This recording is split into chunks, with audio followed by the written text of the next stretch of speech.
Les Talons Rouges, c'est un livre, c'est un roman qui s'assume comme roman. C'est même un roman gothique, un roman fantastique, mais qui a une toile de fond historique. Ça se passe pendant la Révolution française. On est en juin 1789 quand commencent les Talons Rouges, dans une famille aristocratique qui s'appelle les Villemort. Et cette famille a toutes les caractéristiques de l'aristocratie, c'est-à-dire c'est une grande famille de lignée ancienne, avec comme ça réunie autour de valeurs familiales dont le sang est quelque chose de très important. Là, voilà, c'est le sang qui définit un petit peu la pureté de la race des Villemort. Et on s'aperçoit en même temps assez vite que cette famille pousse son amour de la lignée comme ça jusqu'à l'éternité, et son amour du sang jusqu'à en dépendre, c'est-à-dire que c'est une famille de vampires. Voilà, c'est un petit peu ça qui est au cœur du roman, comment des aristocrates vampires vont réagir face à la Révolution française, face à la rupture, face au temps nouveau. Eux, ils sont a priori très attachés évidemment aux privilèges,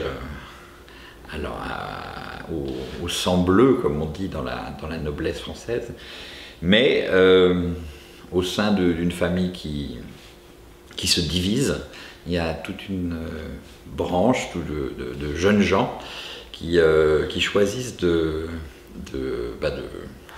quelque sorte de rompre avec leur famille pour rejoindre la Révolution française, en fait. C'est un petit peu ça l'idée de l'intrigue, je dirais, romanesque. Comment on choisit de quitter pour donc les deux personnages principaux du roman, qui sont Louis et son oncle William, comment on choisit de quitter les vampires pour devenir un révolutionnaire, devenir un républicain, avec cette idée que quand on est...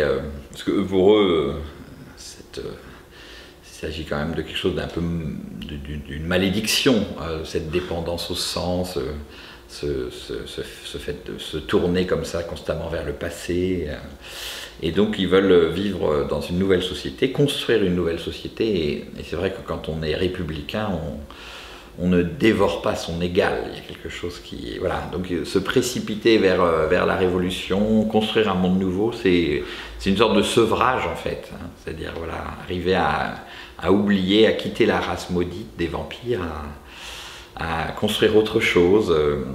Et bon, et en même temps, c'est plus compliqué que ce qu'ils espéraient, c'est-à-dire qu'ils s'engagent dans le mouvement révolutionnaire, ils vont devenir des révolutionnaires, des républicains, même des députés, mais en même temps participer, par exemple, au 10 août 1792, à la prise des Tuileries, devenir même des personnalités politiques importantes de la Révolution, mais ils sont constamment rattrapés, en quelque sorte, par leur destin, leur goût du sang, et donc voilà, ils essayent de résister à cela. Donc tout le roman est autour de cette idée d'échapper à la fois à la malédiction et au destin vampirique en devenant révolutionnaire.